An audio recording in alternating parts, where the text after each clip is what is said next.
Hello, and welcome to Applicata Biblia. My name is Mark, and thank you so much for stopping by as we get a little bit into God's Word. Today we're going to continue in the series, A Walk Through the Bible, or Characters in the Bible.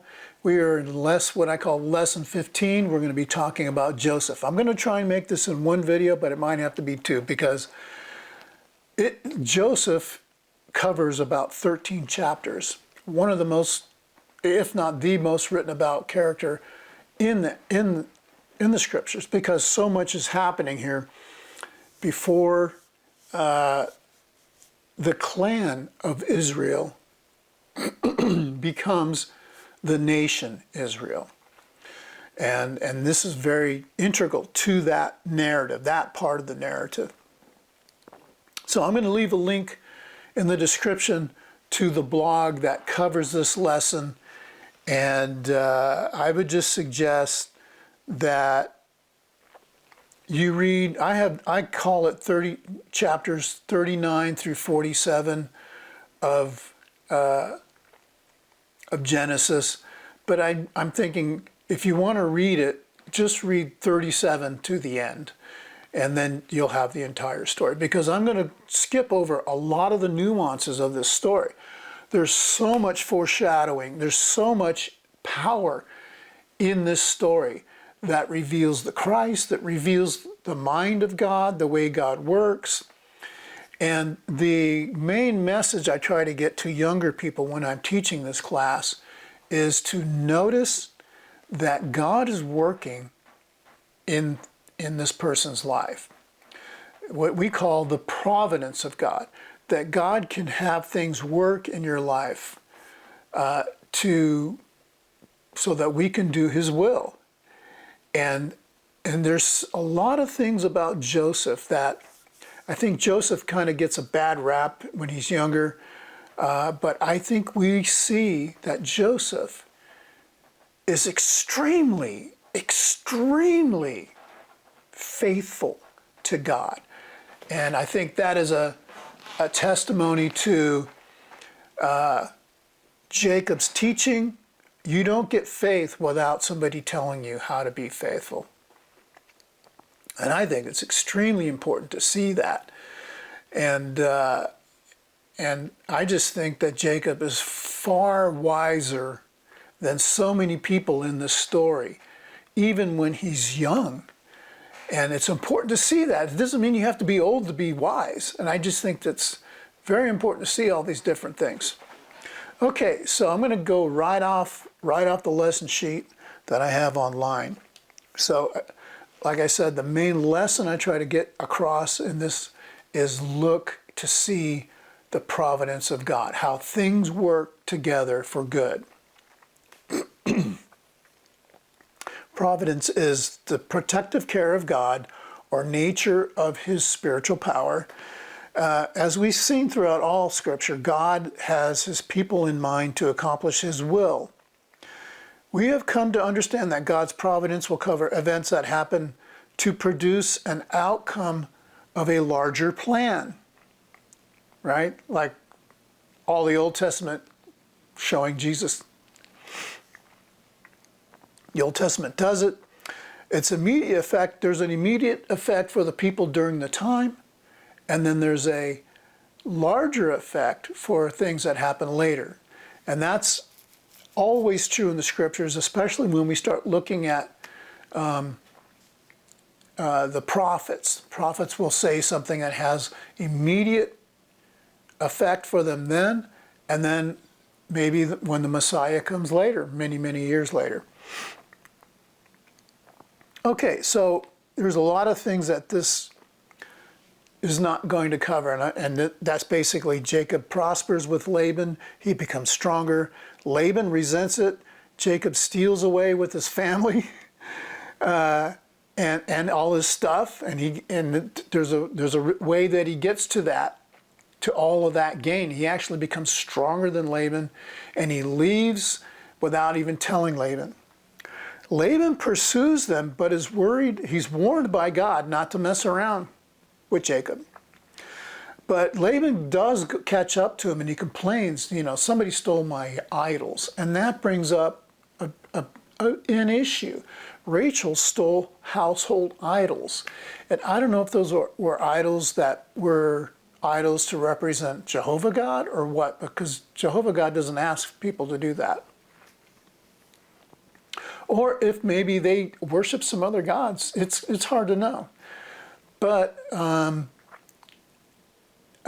they start searching everybody, and Rachel was sitting on her camel. She had the stuff in the saddlebags, and they tell her, "Get down. We need to search your stuff." And she says, "Well, it's the time of the month for me, so you can't." So they don't, but they search everything else. And at that point, Jacob becomes very angry, and he's like, "Look, I've worked for you for 20 years. It's time for me to go. You changed my wages 10 different times. Basically, you never stuck to the deal you ever made." So he's pushing back. Finally, we see Jacob pushing back. And, after 20 years. And so Laban lets him go, and he makes an oath with him. And, "I'll make an oath with you. You can have my daughters and my sons." He never gives up, right? But so they do make a pact, and they leave. So later we see Jacob and Esau reconcile. And that is a beautiful thing in and of itself. I'd say go ahead and just read through all those chapters and read about that story. It's a beautiful story.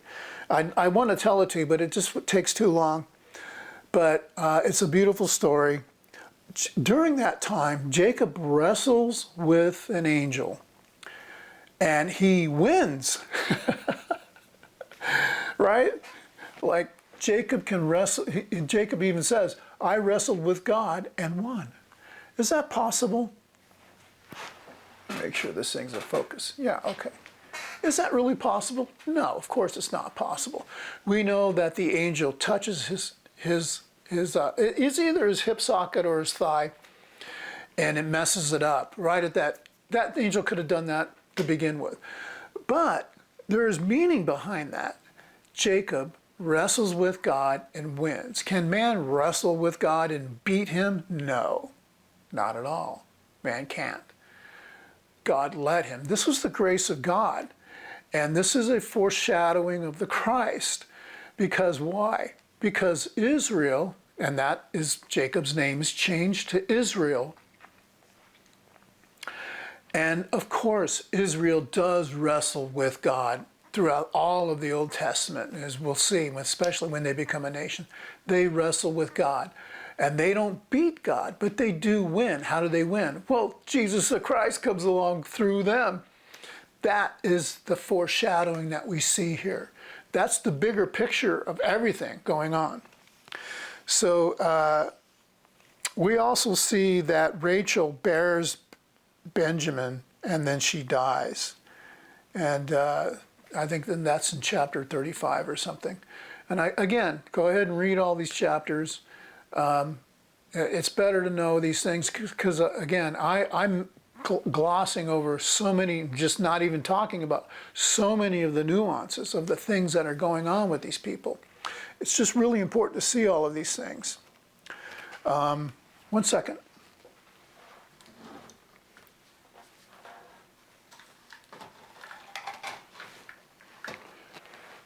Okay. So we're going to basically go chapter by chapter, starting at chapter 37, so we can get a broad overview of what's going on. And we're not going to go all the way to the end of the chapter, but we're going to cover a lot of chapters. Okay, chapter 37. Joseph is Jacob's favorite, and it causes dissent with his brothers. All right, there's a big dissension going on. Jacob gives a special coat to Joseph, unlike anything he'd given to his brothers. And so we see this envy going on right now. Joseph has prophetic dreams that implicate his brothers will one day bow down to him. His brothers plot to kill him in the field, but decide to sell him to the Midianites. There's this band of merchants. They're basically nomads and they trade. That's how they make their living. And these brothers are so jealous of their brother. They're so angry with him that they throw him in this pit. And you see that Reuben doesn't want to do it. But they say, well, instead of killing him, let's just give him away. So they sell him. They don't give him away. They sell him, right? So they can make a profit. They take his coat. They tear it up. They throw blood on it. And when they take it back to Joseph, they say, oh, an animal killed our brother in the field. We're sorry.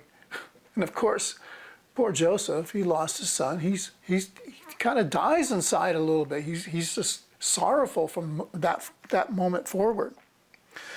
Now, chapter 39. I'm skipping over 38. That's just the story of Judah and Tamar. Judah is not, we see Judah not being a very good person at that point. Chapter 39. Joseph is raised as the first slave in Potiphar's house. So Potiphar is in Egypt. He works for Pharaoh. So we see God getting connected here to the powers that be. And Potiphar works there for Pharaoh. And Joseph goes in, and we see that everything, Potiphar sees that everything he touches is blessed by God. So he promotes him to first in his house. Potiphar's wife tries to seduce Joseph, but he refuses. And his excuse is, how should I do this great evil and sin against God? He doesn't say, I'm going to sin against myself, or I'm going to sin against you or my boss. He says, I'm going to sin against God. So that's my point about that is we see the faith of this young man, Joseph, and it's very evident even while he's still this young man, because he's the scriptures describe him as beautiful. His face is beautiful, and he's very, he's a very hefty. He's a man. He's a man's man. So Potiphar's wife wants to seduce him, but he doesn't. He runs out of the room. She grabs his cloak, and she's screaming, "Oh, they're making sport of me!" And then her husband comes home, and she tells him that this guy that you brought into our house, he's trying to molest me. But Potiphar, I think, is smarter than this, because Potiphar could have just had him killed. He could have said, okay, Joseph, you're dead. How dare you? But he doesn't. And he has him sent to the king's jail. And so he goes to the jail, and he prospers there as well. And so, the main guard sees that whatever Joseph does, he does well. So he's elevated into, while he's even in jail. Okay. So chapters 40 through 42. So while he's in jail, Joseph correctly interprets these dreams for these two guys. These two guys have a dream, and you should read the story. He interprets these dreams for these guys, and he tells one, you're going to go back into service for the king. You, on the other hand, are going to die. He's going to kill you. And that's what happens. So the other returns to the surface. So he actually tells the guy, look, I'm going to tell you what the dreams are, but remember who I am. Well, finally, 2 years later, the king has a dream, right? So he's been in jail for 2 years. Jail, 2 years. Think about that. So Pharaoh has these disturbing dreams, but no one can interpret them. But the former prisoner remembers Joseph and tells the king, you need to ask this guy Joseph. And so he does, and he tells the king what the dreams mean. He says there's going to be famine. But first there's going to be 7 good years and 7 bad years. And so what you need to do, king, is you need to store as much grain as you can those 7 years for the 7 bad years. And the king is so taken by it. He's like, wow, this guy's smart. And so back in those days, everything was attributed to God. And so it's not unlikely that Jehovah God was attributed for this great thing, because even Joseph himself says, I'll tell you what the dream is, but it's God that's interpreting it. So he makes sure, again, shows this great faith of this young man. This guy was in jail, and he's like, God will do it. It shows his great faith. So whatever happened before with his brothers, maybe he was a tattletale, I don't know. But he's obviously far and away wiser and more faithful than any of his brothers. So Joseph rises to power. He's given wealth. He's given a wife, and he has children with them. The famine does happen in chapter 42. Jacob sends his sons to Egypt to get grain. Benjamin stays behind, of course, the youngest brother from Rachel. They do not, when they get there, they don't recognize him, right? And Joseph asks some probing questions. He's like accusing them. And then he accuses them of being spies, and he remembers his prophetic dreams of his brothers serving him. And they're already like bowing down before him and going, oh, king, oh, we know you're second to the king, and we need this food, and help us, help us. And they're basically already groveling. He presses them harshly and tells them one of them must stay, and when they return they are to bring their youngest brother. And the brothers surmise that God is punishing them. So now we see the brothers are their consciences are nagging them. And they're going to change too, because that's indeed what's happening right here. So Joseph hears them saying this, and they don't recognize him, and they think he needs because they think he needs this interpreter that's with him.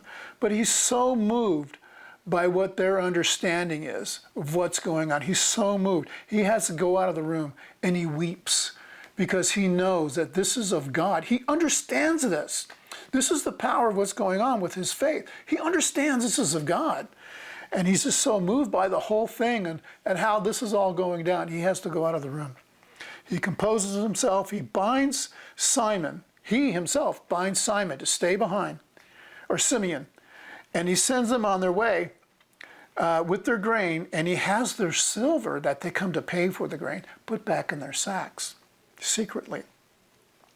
On the way home, they find their silver, and they're terrified that God is sending retribution on them. Once they get home, they repay everything. They relay everything to Jacob. Jacob, or Israel at this time, his name is known, is fearful and says, Benjamin will not go with you next time. And Reuben swears to handle it and bring him back safe. He basically says, I'll take care of him. You put it on me if something happens to the boy. And so we see the brothers are understanding that the evil that they've done to their brother is being seen by God, and that God is visiting things on them. They think Joseph is dead, and so they're just terrified. So what happens? Well, of course, time goes by, and the food that they got sent home with runs out.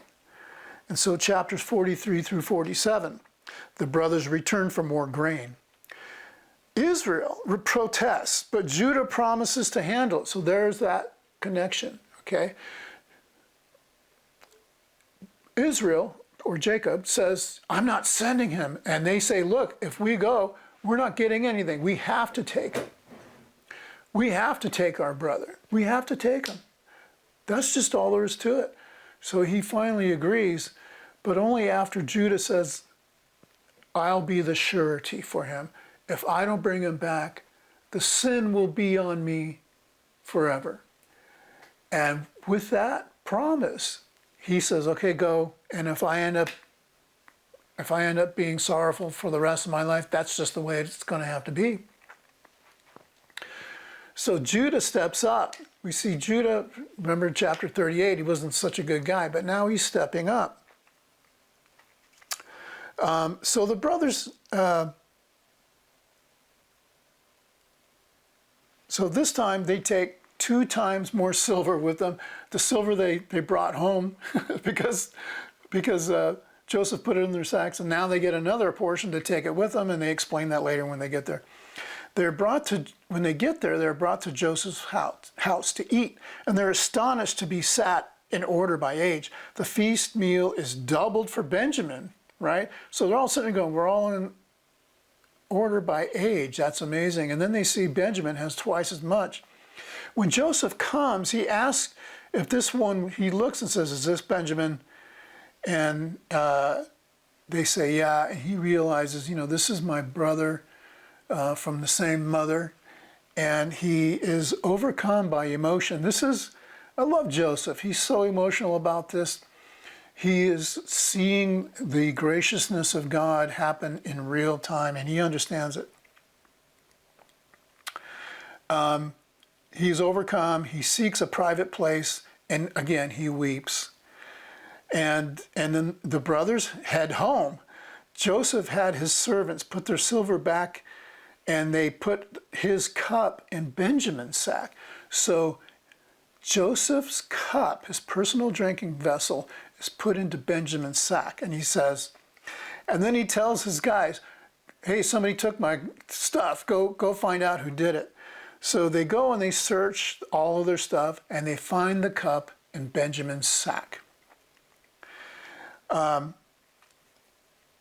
They search them, they find the cup. Joseph tells them they can go back, but Benjamin must stay. Judah steps up and says, they take the people back because they have Joseph's cup, and he's like the second in command to Pharaoh. How dare you? And, Joseph is really messing with him. He says, you can go home, but Benjamin has to stay. And they're like, no. And Judah steps up. Here's again, Judah steps up and says, no, I will stay. I will be the surety for my brother. And he says, Israel will die in great sorrow if Benjamin does not return. And in chapters 45 through 47, right at that point, Joseph can't contain himself anymore.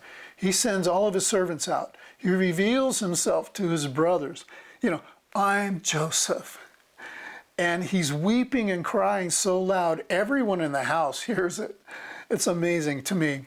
He tells his brothers not to be anguished over what they did to him. Remember, they threw him in the pit and they sold him to the Midianites. He says, these things were all done by God to save the family. They are glad to be together again. Pharaoh is pleased to hear Joseph's family and about Joseph's family. He's pleased to hear it.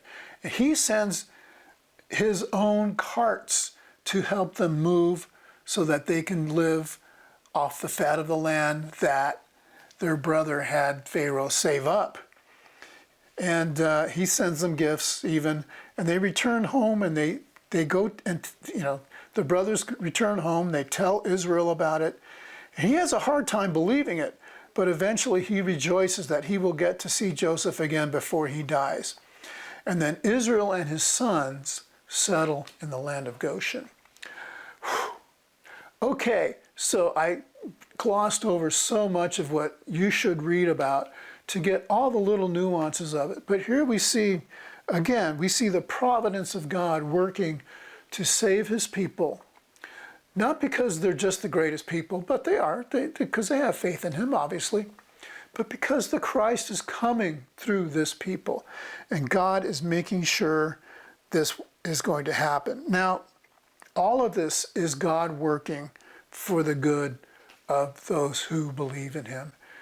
And that should never get lost on us. It doesn't change just because Jesus comes. If anything, we know it better. We know why God does what he does in our lives.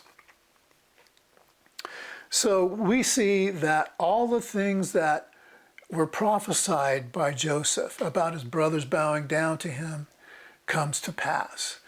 We see that God is just, and it wasn't about them bowing down to him. That wasn't the point. The point was that they were being saved by God. And that's a big deal. Sometimes it looks like things are happening in our lives, and we wonder, where's God in all this? Don't worry. Sometimes things are horrible in our lives. And think of the first century Christians. They were losing their lives. They were being burned alive and burned at the stake and thrown to lions and used as sport. But, for people to laugh at and ridicule, but they didn't lose their faith because God delivers eventually, no matter what happens in our life. And Jesus brings that to the forefront. Again, he brings that, the idea of this life is just temporary. That's the bigger message that Jesus brings. And so, again, the providence of God is sometimes not always easy for us to see, but it's there. Keep exercising your faith. Keep reading your scriptures. And in the next one, we're going to see Israel go from a clan to a nation. It takes a little time. It takes a couple of 100 years, but we'll get into it next time. Thank you for listening, and we'll see you in the next one.